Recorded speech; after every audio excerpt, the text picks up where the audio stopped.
ਜ਼ਿੰਦਗੀ 'ਚ ਸਕੂਨ ਕਿਉਂ ਨਹੀਂ ਆ ਰਿਹਾ ਯਾਰ? ਸਕੂਨ ਮੇਰੀ ਜ਼ਿੰਦਗੀ 'ਚ ਇੱਕ ਦਿਨ ਹੀ ਭਾਈ ਆਉਣਾ ਬਸ, ਜਿੱਦਣ ਮੈਂ ਮਰਦਾ ਉਦੋਂ ਹੀ ਮੈਨੂੰ ਸਕੂਨ ਹੋਣਾ।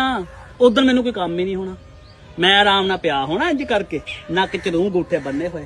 ਕੋਈ ਮੇਰੀ ਰੋਟੀ ਦਾ ਕਹਿਣ ਜਾ ਰਿਹਾ, ਕੋਈ ਮੇਰੀ ਕਬਰ ਦਾ ਕਹਿਣ ਜਾ ਰਿਹਾ, ਕੁਛ ਨੇ ਕਹਿਣਾ ਕਫਨ ਲੈ ਕੇ, ਕੋਈ ਕਵੇ ਦਰਜੀ ਲੈ ਕੇ ਆ। ਉਦੋਂ ਮੈਨੂੰ ਕੋਈ ਕੰਮ ਨਹੀਂ ਹੋਣਾ, ਮੇਰੇ ਕੋਲ ਕਿਸੇ ਨੇ ਪੈਸੇ ਮੰਗਣੇ ਕਿ ਆਹ ਮੰਗਵਾਉਣਾ ਕੁਛ ਵੀ ਨਹੀਂ ਹੋਣਾ। ਤੇ ਮੈਂ ਲਾਡਲਾ ਵੀ ਉਦੋਂ ਨਹੀਂ ਹੋਣਾ। ਅੱਛਾ ਜੀ। ਹਾਂ ਕਮੀਜ਼ ਨਾਲ ਲਾ, ਪਾੜ ਕੇ ਲਾਲਾ, ਬਾਹ ਮੁੱਚੜ ਜਾਣੀ। ਦੇਖੀ ਨੀ ਬਾਹ ਕਿਵੇਂ ਜਾਣ ਰਹੀ ਆ, ਬਾਹ ਮੁੱਚੜ ਜਾਣੀ ਆ।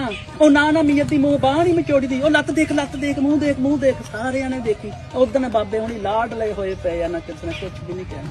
ਉਹੀ ਘੰਟੇ ਇਕਲੇ ਬਸ, ਉਹ ਘੰਟਾ ਨਹੀਂ 4-5 ਘੰਟੇ ਉਦੋਂ ਸਕੂਨ ਦੇ ਵਿੱਚ ਹੋਣਾ ਸਾਰ। ਉਹ ਮੇਰਾ ਸਕੂਨ ਦਾ ਦਿਨ ਹੋਣਾ। ਦੁਨੀਆ ਤੇ ਆਖਰੀ ਦਿਨ ਹੋਣਾ, ਪਰ ਇਸ ਦੁਨੀਆ ਤੇ ਉਹ ਸਕੂਨ ਦਾ ਦਿਨ ਹੋਣਾ ਕਿ ਉਦੋਂ ਸਕੂਨ ਚ ਹੋਣਾ। ਫਿਕਰ ਹੀ ਕੋਈ ਨਹੀਂ, ਮੇਰੇ ਤੋਂ ਇਲਾਵਾ ਸਾਰੇ ਫਿਕਰ ਚ ਹੋਣੇ। ਇੱਕ ਮੈਨੂੰ ਨਹੀਂ ਫਿਕਰ, ਮੇਰੀ ਫਿਕਰ ਹੀ ਹੋਣੀ ਸਾਰਿਆਂ ਨੂੰ, ਮੈਨੂੰ ਕੋਈ ਫਿਕਰ ਹੀ ਨਹੀਂ।